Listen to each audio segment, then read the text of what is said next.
Alright everybody, this is a video to show you how to get the system Studio number 1 up to speed.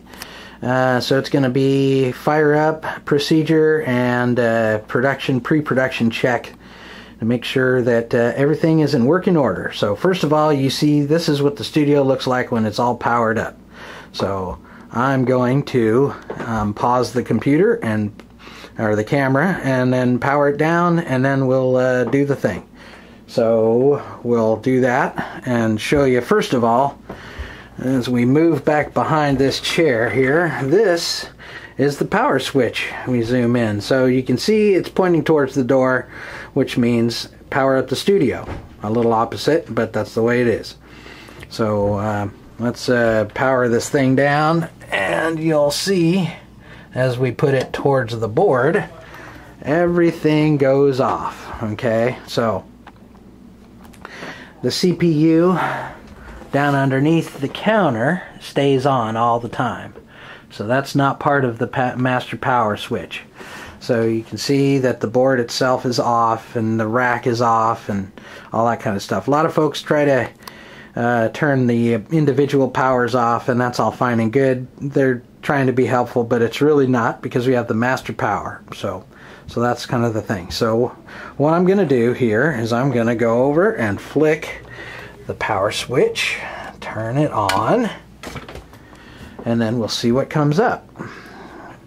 We'll see that the monitor, you should turn off the monitor, so you'll have to actually turn on the monitor. Okay, so this is what we've got. We've got, well, sometimes you may turn on the monitor, sometimes it may not be, but we generally don't want that thing to cook, so we'll go ahead and turn on the monitor. And you can see everything is all powered up. Alright, so here's what we're going to do. The object behind setting up the production studio is to identify whether gear is working or whether it needs to be looked at by a staff person or whatever. After you've done minor troubleshooting, you may be able to overcome the problem yourself, but generally if it's working, then that's cool. If it's not working, then call a staff person. So anyway, here we go. First of all, what we're going to do, we're going to load a well, we already have a track in the CD player, so we're going to go ahead and get it playing first of all. There we go. We're going to hit the play button, and we're going to go over here and go to channel number 5. 1, 2, 3, 4, 5. Turn on the key and fade up the fader, because that's where CD number 1 comes in, and we'll make sure we're doing the right thing here. CD number 1, okay. Now when you first come into the board here, you should see that everything should be normaled. All the faders are down, all the volume controls are down, and everything is pretty well low key here. Your assigns will be set to program, and that's the way they should be, with the exception of channel 8, which we just see over here, and it's going into audition. So that's the deal. Everything else is in program, and then you see that there are no designations for the monitoring, so you'll have to set those, and so that's what we're going to do. So here's what we're going to do at this point. Since we're working in program, we got to set the program monitoring button in play, and you can see it's really easy. Everything's all in the line, and if you go across the board from left to right, you see that if you're working in program, you have to be listening in program. Later on, if you decide that you want to work with the audio editor, then you'll listen to audition. See? Right here. So when you first come onto the board and power it up, everything's going to be pretty low key, and you'll have to hit that yourself. Okay, let's see. So we've got a CD, and let's see, is it playing in the machine? It's actually playing. We see the counter elapsing, so that's a good sign. And now we'll go over here to the board, and we're going to fade up the thing here, fade up the fader, and take a look at the meters and take a look at what kind of levels we're getting. And those levels are okay. They could be a little bit higher, so we'll raise them up. And if you have meters that don't match, then you use the higher of the two. All right, so once you got that set, you're in good shape. So we've established that CD music is coming to the board, going into channel 5, coming up and getting sent to program, and you'd see it on the meters.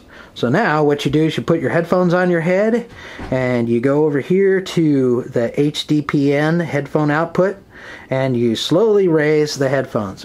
And you're wondering, where do we plug in the headphones at? I told you in earlier videos, but here we go. Right there in the corner, right-hand corner at the front of the board is the headphone output. It's a 1/4-inch jack, so you plug it in there. So plug in your headphones and then put them on your head and slowly turn up the volume until you have a comfortable listening experience. And then what you're doing is you're listening and you're watching the meters, and you're saying, okay, that looks good and this sounds good. So that's what we're doing. And now then you take your headphones off your head and you leave them alone at this point. So the next thing that you do is you go to the studio control room, and it's labeled CR down there, control room volume, and you slowly turn it up until it's good for you. Okay, so now once you got that level set, you leave it alone. So now your headphones and your speakers are set. By the way, these are the control room monitor speakers that we're talking about here. So the main speakers are what you deal with the control room.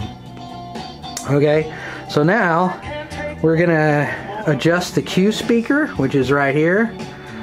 So what we're gonna do here is we're gonna go find our channel, and you notice that the Q send is not set.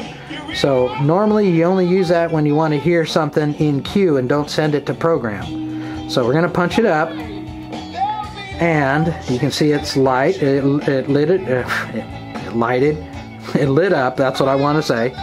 And you can also see down here there's another indication that tells you that something is in Q, and it's above the Q volume. All right, so we're going to raise up the Q volume, and we're going to listen to this speaker right here. And the idea is that you want to have it a little bit louder than the main so that you can tell the difference between your program audio and your Q audio. So now we're good. Okay, so now we hear it. And just to be on the safe side, we're going to go over here and take it out of Q and then put it back in Q. And you can listen to the difference in the sound. Okay, so now we're in good shape. Everything's cool. And we'll go and re-cue the CD. Hit the pause button and take the track knob back one tick. So now it's at the beginning, and it's going to hold in the beginning. And wait there until you want to use it in your show.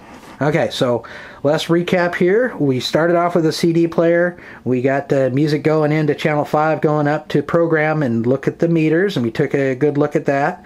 And then we went over to the headphones, and we adjusted our headphone level till it was comfortable for us. We did the same thing after taking those headphones off of our head. We did the same thing with the main speakers, and we adjusted that. And then after we did, we went and dealt with the Q speaker and adjusted that. So now at this point, all your monitoring systems are ready to go, and you know they're working fine, and they're set to your comfort level. So the last thing that you do is you go to the microphone and put your headphones back on your head, and turn the key on to the microphone, and then fade up the mic until it has a good level. And then when you speak into it, you'll be able to hear yourself through your headphones, and you'll be able to watch your audio on the meters. So that's the deal right there. Okay. And while all of this stuff is going on, all you really have to do for the audio recorder is just to go and hit the restart button. And of course, we have done that a little bit, I think, in videos past, but basically, there's your start button right there. It's the start, it's the lower left-hand corner of the screen, and you click it with the left mouse button and restart the computer.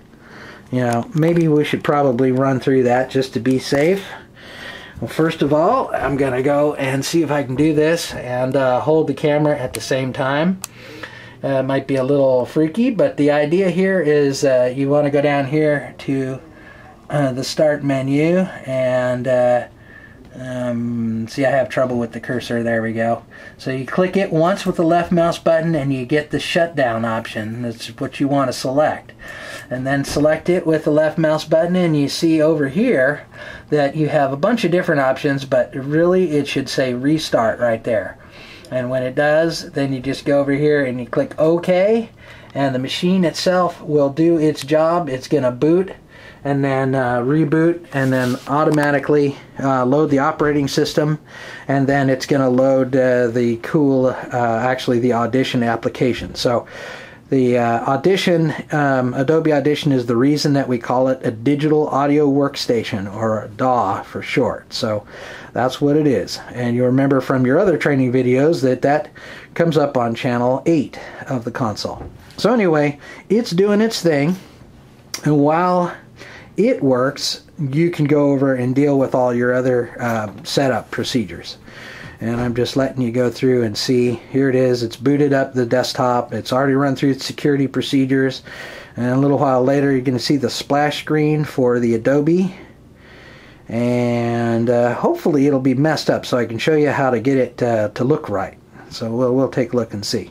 A lot of times people do some things and it's not cool. Well, nah, it's good. That's the way it should look. Maybe if we have troubles, I'll show you how to fix it later on. Okay, so that's pretty much it. I mean, at this point, you have all of the studio working, you've tested it, you've set your levels, you've got the computer working, and the microphone is working. That's the last thing that you did.